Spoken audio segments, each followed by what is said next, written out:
Montgomery County Executive Marc Elrich has proposed a budget that includes a property tax increase and an income tax increase. And guess what? A long list of new and higher fees that critics are calling a fee fest. The proposal includes increases across the board for higher parking fees, new charges for bus lane violations, a 32% increase in the 911 fee, higher solid waste charges, and a double-digit increase for community facility use. And that's not all. The budget also proposes new special taxing districts tied to development and transit corridors, including what we just talked about, the Clarksburg Master Plan. Marice, the county argues, we got a $850 million budget, a shortfall over the next 6 years. We need new sources of revenue. Is this the best way to approach it? I mean, if you get to frame the problem and then try to come up with a way of fixing it, then it's easy to make that claim, right? So I mean, at this point, I think the nuance when you listen to these folks, basically like talking heads, right? Like, what interests are they representing?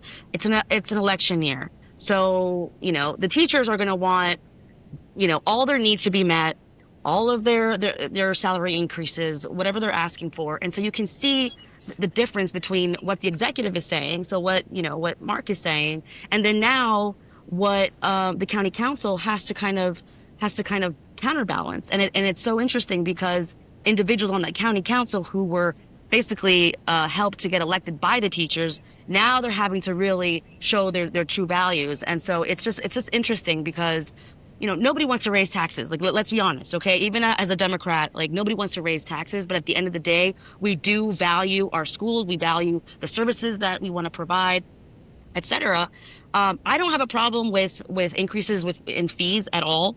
I was born and raised in Virginia. And so, Virginia gets to say, oh, we have lower taxes. But there's fees on everything. So let's be honest. I don't have a problem with the fees.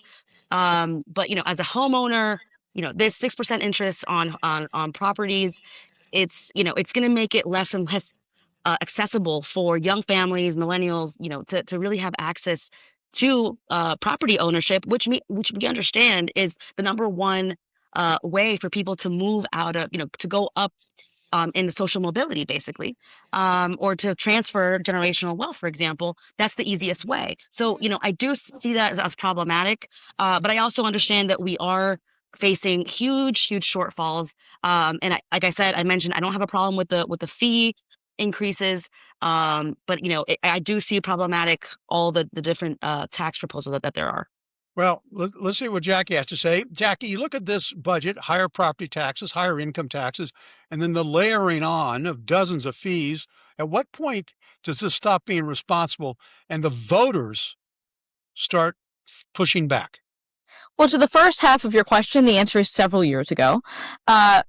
Every year that I've lived here, it's gotten more and more expensive. Marice is completely correct in that this is preventing their overall goal of affordable housing by continuing to raise your homeowners' taxes. It's getting beyond ridiculous at this point. And by raising all these taxes and fees, they're going to have the opposite effect. Look at what's going on in New York right now. You have Kathy Hochul begging all of the wealthy people who fled to Florida to come back to fund our the social programs over there. It's the same thing here.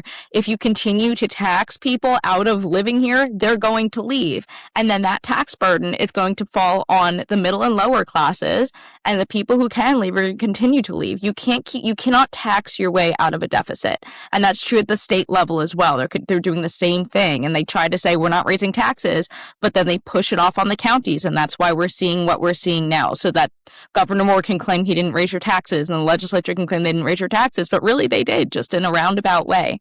So this is not the answer. This is not the solution. I think voters are really upset about it, but unfortunately, I think they're still going to vote Democrat across the board. I think this can be solved by having a lot more balance in our county government and having some Republicans to really push back and say, hey, there's a better way to do this. Well, it's been a long time since Howie Dennis, who was the last Republican elected to the county council, was on the county council. It's been kind of a domination by the Democratic Party.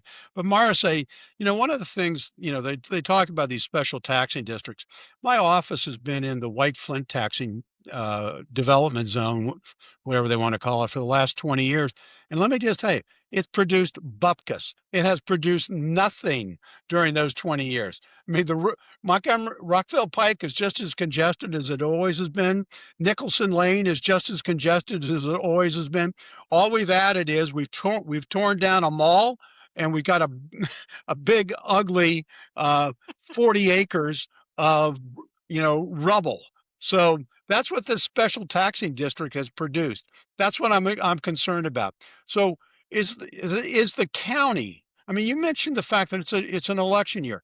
Are the county members going to have the guts to vote against these things, or are they going to do what Mike Knapp suggested last week, which is, instead of 5%, they'll pass a 3% budget? What do you think? I think they're going to be strategic in not making themselves completely unelectable, and I think that's bottom line. That's what politics is, and I think at the very least they will go. They will find a compromise. But I think beyond this, the voters should also just take note as to what the priorities are, and if we're really, in other words, we should be the voters should be in the driver's seat when we decide who gets our tax money. And so, Marice, I got to cut you off. We got 15 seconds. Jackie, I'm going to give you the last word. I'm sorry. Go ahead. I don't want to cut you off twice. No, you're good. I mean, I'm just going to reiterate what I said before. You can't tax your way out of this problem, and they need to find a better solution, perhaps cutting spending on unnecessary things. And I can think of several.